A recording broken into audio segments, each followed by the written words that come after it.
लोगों ने last class में देखा था कि centre of mass of different categories, मतलब कि डिफरेंट डिफरेंट सिचुएशंस पर कैसे हम लोग सेंटर ऑफ मास निकाल सकते हैं, राइट। डिफरेंट डिफरेंट सिचुएशंस पर कैसे हम लोग सेंटर ऑफ मास निकाल सकते हैं, और ये बहुत इंपॉर्टेंट है बिकॉज बहुत छोटे छोटे माइन्यूट थिंग्स ही आते हैं एग्जाम में। ठीक है, तो वो पार्ट हमारा पूरा हो चुका है। उसके बाद जो सेंटर ऑफ मास के रेस्पेक्ट में जो मोशन होता है, ये सारी चीज़ें मेरे ऑलरेडी वीडियोस बने हुए हैं, आप एक बार थॉरली देख लोगे तो आपको दिक्कत नहीं होगी उसमें। देन नेक्स्ट पॉइंट पर हम लोग आज क्या स्टार्ट कर रहे हैं, मॉडर्न फिजिक्स। बिकॉज देखो आरपीएससी का फर्स्ट ग्रेड हो और सेकंड ग्रेड हो, तो मॉडर्न फिजिक्स आता है 11-12 से रिलेटेड, पूरा आता है। इवन किसी भी पीजीटी एग्जाम में आता है। इवन आप जब जैम का इनिशियल वाला टेस्ट देने जाते हो ना, तो कुछ कुछ क्वेश्चन बीच में टफ घुमा के देते हैं, बट होता वो बहुत ईजी है, बट घुमा के क्वेश्चंस पूछते हैं जैम वगैरह में। तो ये जो है पूरी स्पेसिफिकली मैं आपको पूरा का पूरा पीजीटी आरपीएससी फर्स्ट ग्रेड और फर्स्ट सेकंड ग्रेड में मॉडर्न फिजिक्स जितना आता है, जितने वो उसके रिलेटिव एक्सपेरिमेंट होते हैं, photo electric effect, quantum effect, ये सारे जो इफेक्ट्स होते हैं, और इवन आपके बीएससी फर्स्ट ईयर में भी यही सही आता है। ठीक है, तो लेट्स स्टार्ट करें। हेडिंग देंगे हम लोग मॉडर्न फिजिक्स, और हम सिर्फ और सिर्फ क्योंकि क्लास में हो चुका है, तो हम लोग सिर्फ और सिर्फ क्या करेंगे, क्वेश्चंस करेंगे इसमें। लेकिन कुछ एग्जांपल जैसे कि आप जानते हो कि कोई एनर्जी जब क्वांटाइज्ड होती है, एनर्जी जब क्वांटाइज्ड होती है, क्वांटाइज्ड यानी कि क्वांटिटी में हम लोग बोलते हैं कि एनर्जी एक पैकेट के फॉर्म में है, तो हम क्या कहते हैं उसकी E इज इक्वल टू क्या हो जाती है, एच फ्रीक्वेंसी, अगर एफ फ्रीक्वेंसी एच एफ हो जाती है, राइट। एच एफ हो जाती है। अगर मैं ये एफ को अगर ये बोलूँ कि ये 1 अपॉन टाइम पीरियड है, और हम ये भी कह सकते हैं कि इसको एच सी बाई लैम्डा भी कह सकते हैं। लैम्डा क्या है, वेवलेंथ है, क्लियर। तो इसका मतलब जब हम इलेक्ट्रॉन वोल्ट में इसको ट्रांसफर करेंगे तो ये क्या हो जाएगा, अपॉन लैम्डा इलेक्ट्रॉन वोल्ट। क्यों क्यों हो जाएगा, क्योंकि जो एच सी की वैल्यू होती है 12400 इलेक्ट्रॉन वोल्ट होती है। ये सारी कुछ चीज़ें प्रॉपर्टीज वगैरह हम लोगों ने देख रखा है। अच्छा, एक चीज़ मैं और बोलूँगी, फोटोन काउंट। ठीक है, फोटोन काउंट, ये शायद क्लास में आप लोगों ने, पता नहीं आपने मेरे क्लास की हो तो आपको पता ही चलेगा, लेकिन अगर आप कहीं और से करें तो शायद सर भी बता सकते हैं, ऐसा कोई दिक्कत नहीं है। ठीक है, जैसे कि photon count, photon count emitted by a source, by a source. ठीक है, पर सेकेंड एक सोर्स से कितने फोटोन काउंट होंगे, ये एक फॉर्मूला होता है, और ये आप जानते हो कि कैसे निकालते हैं। क्यों, हम लोग लैम्डा से निकालते हैं, पावर से निकालते हैं। ठीक है, तो ये अगर एन की वैल्यू है, जो काउंट है, वो क्या हो जाएगी, power of the source, power of the source, मतलब जिस सोर्स से निकल रही है उसकी power, upon energy of a photon, energy of a photon. ठीक है, एनर्जी ऑफ अ फोटोन क्या हो जाएगी, तो पी बाई ई हो जाएगी पावर, तो P lambda by H C. क्यों, क्योंकि एच सी बाई लैम्डा तो तुम्हारा एनर्जी हो जाएगी फोटोन की, और पी हो जाएगी उसकी पावर। ध्यान देने वाली बात है, तो आपको एग्जाम में ये सारी चीजें देखनी पड़ेंगी। एग्जाम्पल के तौर पे देखते हैं। देखो यहाँ पे क्वेश्चन क्या है कि calculate the number of photons emitted in 10 hours bye a 60 what sodium lamp. 60 what की सोडियम लैम्प है, उसका लैम्डा हमें दिया हुआ है 5893। अब इसमें से कितना पावर, तो पावर अपॉन आपकी एनर्जी हो जाएगी। ठीक है, तो पहले हम निकालते हैं the energy of the photon, energy of the photon. तो एनर्जी ऑफ द फोटोन क्या होती है बताओ, E is equal to H C by lambda, और ये हो जाएगी 12400 इलेक्ट्रॉन वोल्ट। लैम्डा क्या है आपकी 5893, सॉरी 5893, क्लियर है। इसको कैलकुलेट करेंगे इंटू 10 to the power -10 हो जाएगा, क्लियर।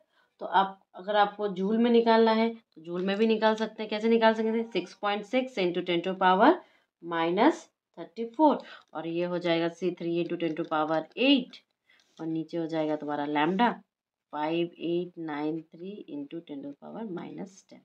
ठीक है, और ये क्या हो जाएगी, जूल, क्या हो जाएगी, ये एनर्जी ऑफ फोटोन। क्लियर, इसको कैलकुलेट करो।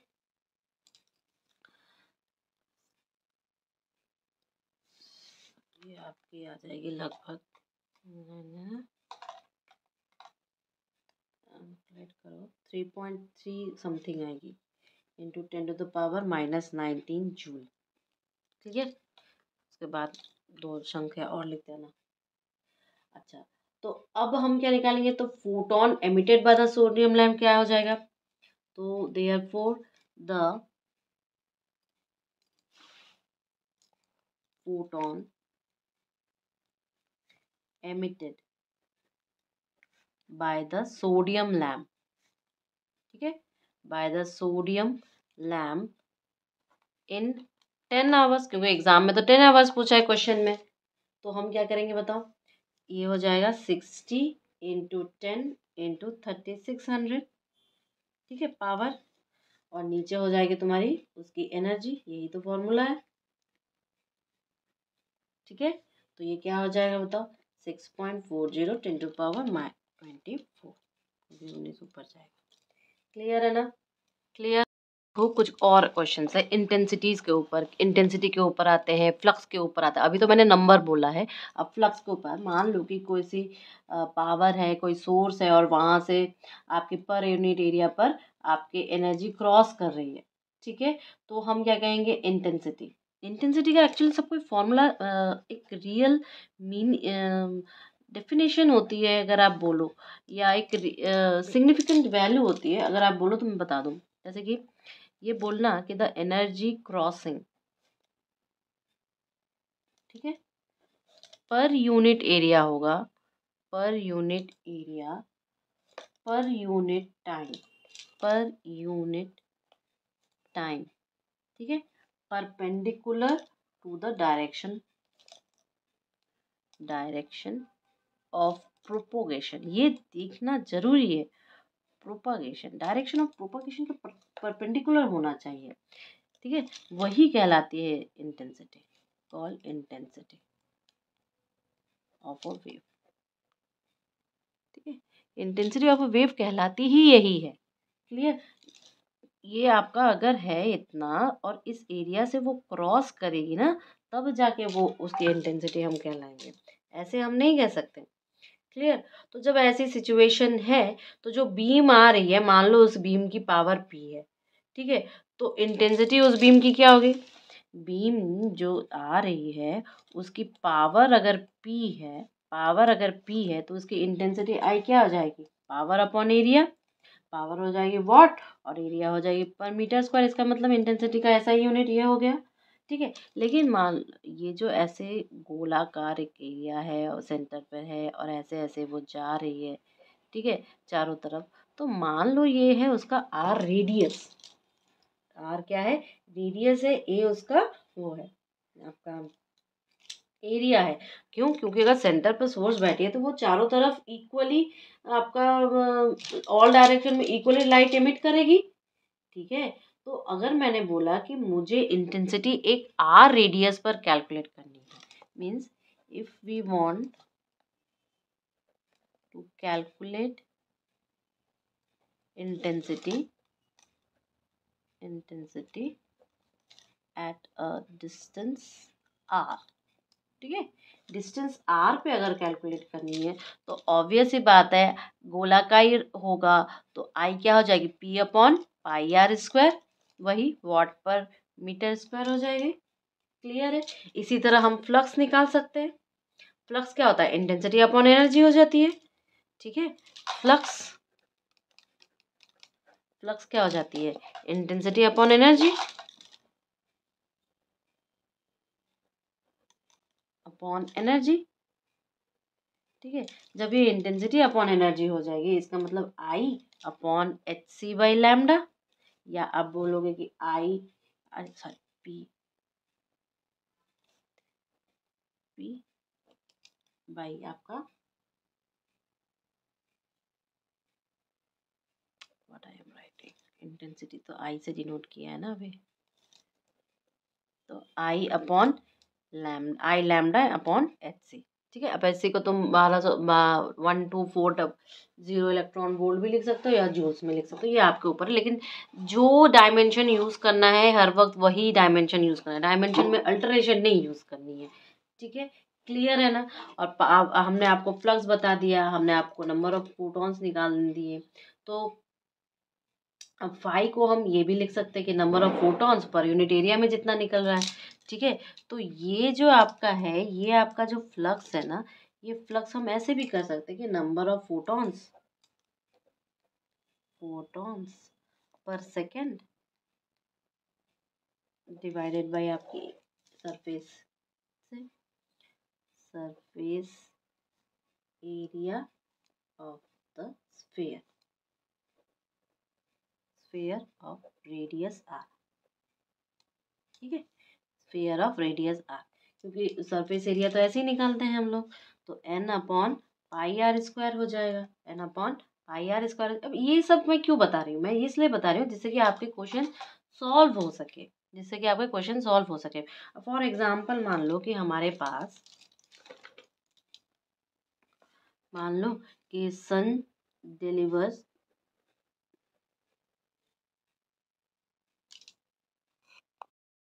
ठीक है, अब क्या दिया हुआ है कि sun delivers about 1.4 kilowatt per metre square electromagnetic flux to the earth surface. अब मान लो कैलकुलेट करना, अगर उसने बोल दिया कि टोटल पावर इंसिडेंट, ठीक है, तो टोटल पावर क्या incident on a roof of dimensions 20 metre, ठीक है, मान लो ऐसा है। तो हम कैसे करेंगे, हमें क्या करना है, पावर निकालनी है, टोटल पावर, पावर क्या हो जाती है जितनी निकलेगी, ठीक है। तो फ्लक्स क्या होता है, आई जो फ्लक्स है, E divided by S into T is equal to P by S. Flux क्या ऐसे ही हो जाएगी, इंटेंसिटी, ठीक है। अभी देखो हम लोगों ने निकाला P upon area, surface area, intensity is equal to, तो क्या हो जाएगी बताओ, इसका मतलब ये अगर फॉर्मूला मैं लिखूं तो ये हो जाएगी आपकी, तो इसका मतलब क्या है, आई इज इक्वल टू आपका ये, तो पावर क्या हो जाएगा, आई इंटू एस हो जाएगा। This implies that power is equal to I into S, ठीक है। तो पावर हम क्या लिखेंगे, टोटल पावर निकालना है, तो 1.4 into 10 to the power 3 into 8 into 20 kilowatt है, 8 दूनी 16, 160 into is equal to 224 kilowatt, ठीक है, 224 किलो वाट। अब मान लो कि ये बोला कि एनर्जी जूल्स में रूफ पर 1 घंटे में कितनी गिर रही है, सोलर एनर्जी रूफ पर, एनर्जी रूफ पर 1 आवर में कितनी इंसिडेंट हो रही है। तो कैसे करोगे, power is equal to energy upon time, ठीक है।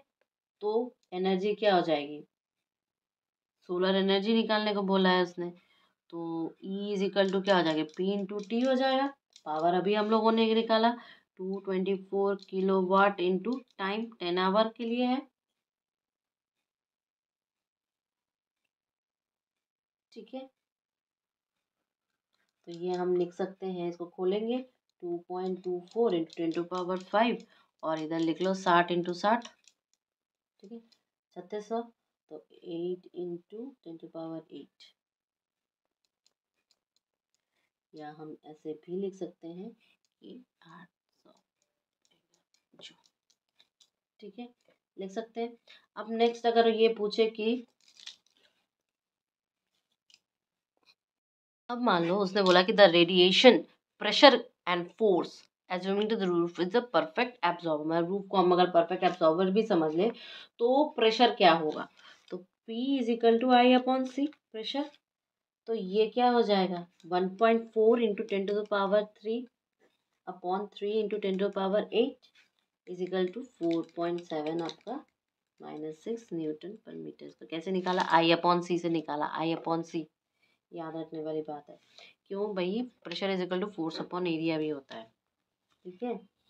तो और देखो, pressure is equal to force upon area होता है, एरिया यानी सरफेस एरिया हम लिखेंगे, तो इससे हम ये निकाल सकते हैं कि जो फोर्स होगा वो प्रेशर इंटू सरफेस एरिया हो जाएगा, is equal to 4.7 into 10 to the power -6 into 8 into 20, dimension तो मुझे पता है, ठीक है। तो इसका मतलब ये क्या हो जाएगा, इसका मतलब ये हो जाएगा 7.5 टू 10 to the power -4, जबकि फोर्स के आपका ऐसा यूनिट न्यूटन है। क्लियर है ना, आगे बढ़े। हाँ सी, ये क्वेश्चन क्या दिया है कि अ bulb of lamp emits light of mean wavelength of 4500 Armstrong. The lamp is rated 150 watt and 8% of the energy appears as emitted light. मतलब जो लैम्प की रेट है 150 वॉट है और 8% of energy appears as emitted light. उस lamp की जो 8% energy है वो लाइट की तरह एमिट हो रही है. How many photons are emitted by the lamp per second. अब बताओ कितने फोटोन एमिट हो रहे हैं उस लैम्प से. क्लियर है ना क्वेश्चन. तो एनर्जी ऑफ फोटोन क्या होती है. द एनर्जी ऑफ फोटोन क्या होती है भाई. फोटोन की एनर्जी होती है hc/λ. ये हमें पता है. तो हम ये यहाँ पे निकालें 6.6 इंटू 10⁻³ ये 4 into 3 into 10⁸ divided by lambda क्या है 4500 एमस्ट्रॉन्ग यानी 10⁻10. ठीक है. ये हो गया हमारा कि 150 वॉट का जो लैम्प है उसका 8% एनर्जी यूटिलाइज हो रहा है एज एमिशन ऑफ लाइट. तो यूटिलाइज्ड एनर्जी के रूप में एमिशन पर सेकेंड क्या होगा. यानी कि देखो 150 वॉट की 8% एनर्जी जो है वो क्या हो रही है लाइट एनर्जी. ठीक है. Is utilized for emission. ठीक है. अब इसी का ही हमें क्या निकालना है यूटिलाइज इसी का ही निकालना है. ठीक है. यूटिलाइज एनर्जी का ही निकालना है.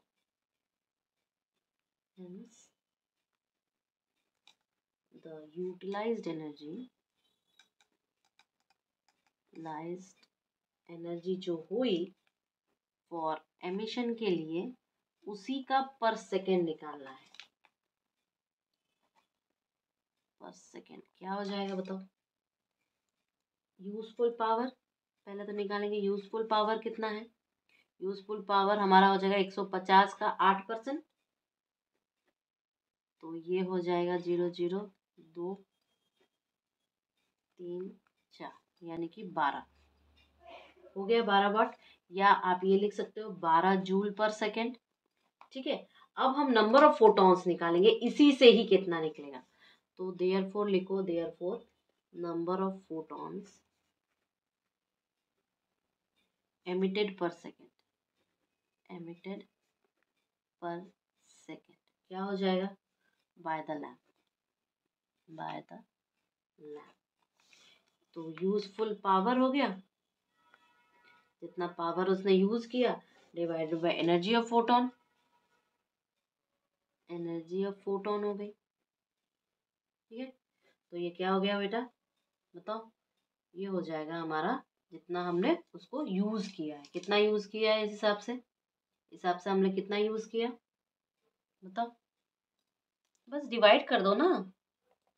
डिवाइड ही तो करना है और कुछ नहीं करना है हमें. बस डिवाइड करना है.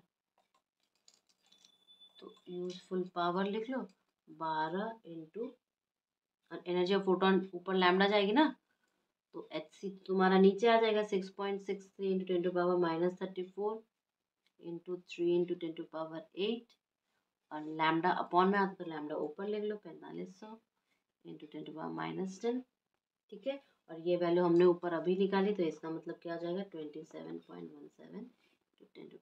ये क्वेश्चन जो हम लोग दिए थे ना एग्जाम में और आपकी क्लास में वही है. ठीक है. इसलिए मैंने डायरेक्ट आंसर लिखा है. नेक्स्ट क्वेश्चन देखते हैं.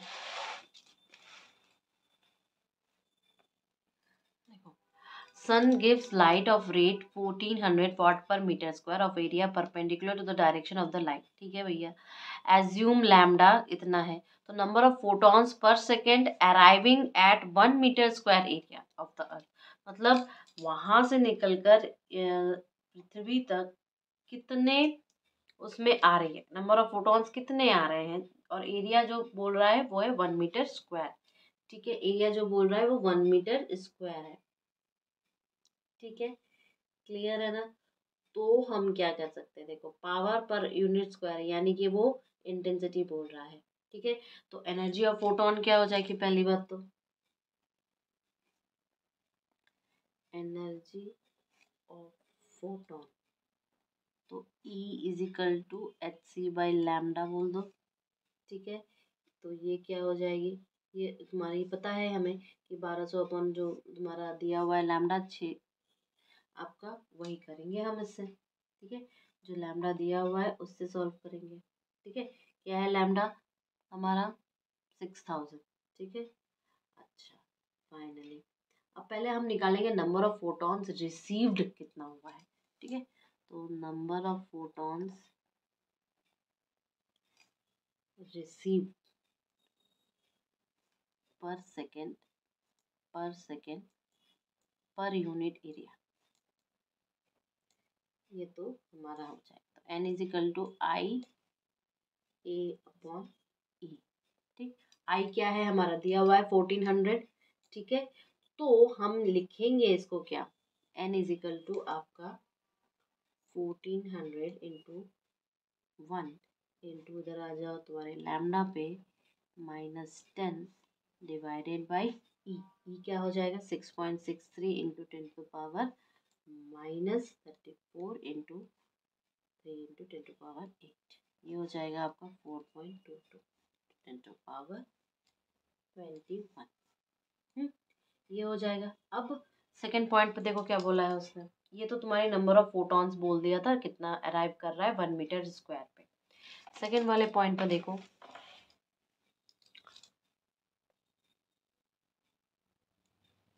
सेकेंड वाले पॉइंट में बोला है number of photons emitted from the sun per second assuming the average radius of the earth orbit is इतना, अर्थ की ऑर्बिट इतनी है। तो देखो एक चीज हमेशा ध्यान में रखना कि total energy emitted per second ये जो होता है वो हमारी पावर होती है। ठीक है, यानी कि वॉट में हम लेते हैं। तो number of photons emitted per second क्या हो जाएगा, power of the sun upon energy of the photon. ठीक है, यानी कि number of photons emitted from the sun per second, from the sun per second सन से कितना हुआ, ये क्या हो जाएगा तुम्हारा n is equal to power of the sun जो कि वॉट में, पावर ऑफ द सन जो कि वॉट में है, divided by energy of a photon. Energy of, अब तक तो हम लोग निकाले ना एनर्जी ऑफ अ फोटोन कैसे होती है, तो ये हो जाएगा is equal to I into 4 pi capital R square into तुम्हारा 6000 हो जाए, क्योंकि लैम्डा नीचे से वाला एनर्जी ऑफ फोटोन के लिए हमने ऊपर लिखा है, बट वो अपॉन रहता है तो ऊपर जाके मल्टीप्लाई हो जाता है, into 6.63 into 10 to power -34 into 3 into 10 to power 8 हो जाएगा। देखना इसका आंसर कैलकुलेट करना 1.178 इंटू 10 टू पावर 45 आएगा। क्लियर, आगे बढ़े। देखो एक पॉइंट में क्वेश्चन कहीं कहीं पूछ देता है कि फोटोन की डेंसिटी क्या होती है लाइट बीम में। फोटोन की डेंसिटी कहाँ पे, लाइट बीम में। ये थोड़ा सा मैं आपको बता दूंगी, जिससे क्या हो जाएगा कि आपके पास न्यूमेरिकल्स आ जाएंगे तो न्यूमेरिकल सॉल्व हो जाएंगे। अब ये पता है कि तुम्हें नंबर ऑफ फोटॉन जब क्रॉस सेक्शनल एरिया होती है परपेंडिकुलर तो कैसे होता है, नंबर ऑफ फोटॉन्स आपका कब, क्रॉसिंग क्रॉस सेक्शनल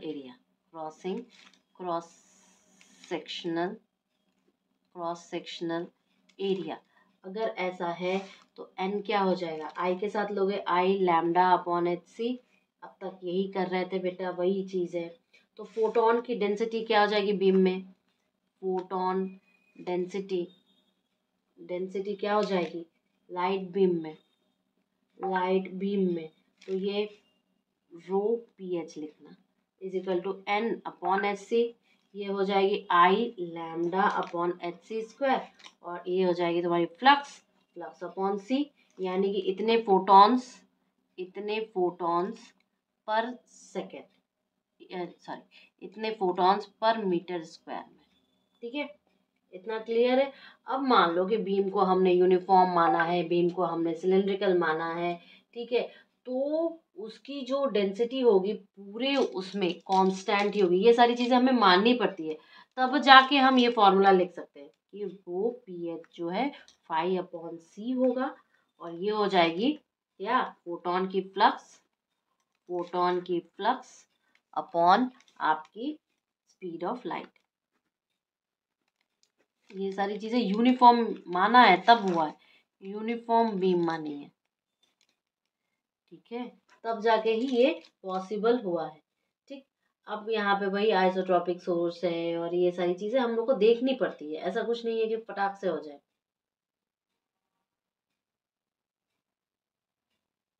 क्लियर है ना। तो डेंसिटी ऐसे निकालते हैं। अब मान लो कि कोई एक पॉइंट है और उस पॉइंट से सोर्स से निकल रहा है, फोटॉन्स मूव कर रहे हैं सोर्स से और दूसरे डिस्टेंस पर जा रहे हैं, और साथ ही साथ हम ये कह रहे हैं कि जैसे जैसे डिस्टेंसिंग मतलब ये आपका जो फोटोन है और सोर्स का जो डिस्टेंस है वो धीरे धीरे इंक्रीज हो रहा है। ठीक है, मान लो कि ये कोई पॉइंट है, ठीक है, उस पॉइंट को हमने सोर्स बोला और इससे फोटोन लिबरेट हो रहा है, मतलब निकल रहा है, एमिट हो रहा है।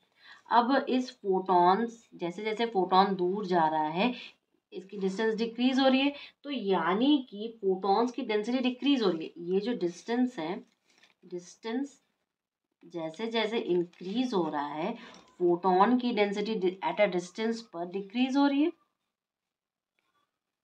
एट अ डिस्टेंस पर डिक्रीज हो रही है, होगी ना। तो अगर मान लो किसी पॉइंट पर डिस्टेंस पर हमने अगर माना डिस्टेंस आर पर, मान लो ये डिस्टेंस जो है ये डिस्टेंस आर है, तो वहां पर फोटॉन्स की फ्लक्स लेंगे, क्या हो जाएगी, फोटॉन्स की फ्लक्स क्या हो जाएगी, आपकी फाई हो जाएगी, और ये हो जाएगा P lambda by H C upon 4πr², ठीक है, अपॉन 4πr²। इसी तरह डिस्टेंस आर पे इसका मतलब क्या है, देयरफॉर एट डिस्टेंस आर पर आपकी डेंसिटी क्या हो जाएगी, photon density distance from the source, ये डिस्टेंस आर है कहाँ से, फ्रॉम द सोर्स से बेटा, तो पी एच क्या हो जाएगा, फाई/c, यानी कि फाई तो आपका ये ऊपर वाला है, तो P lambda upon 4πr² hc²। ये ध्यान रखना, ठीक है, ऐसे के ऊपर क्वेश्चंस आ सकते हैं, इसके ऊपर क्या क्वेश्चंस आ सकते हैं, ठीक है। नेक्स्ट पॉइंट पर जो होगा हम लोग कुछ इम्पोर्टेंट केसेस देखेंगे जिसपे कि हम ये डिसाइड कर सके कि जो हमारा एक तो ये डेंसिटी वाला हो गया, रेडिएशन, फोर्स और प्रेशर, ये तीनों चीज़ों का ना मिला जुला के, क्योंकि कितना एब्जॉर्ब किया है, कितना पार्ट रह गया है, इन सब पर क्वेश्चंस आते हैं घुमा घुमा के, तो अपन उसको डिस्कस करते हैं। Thank you.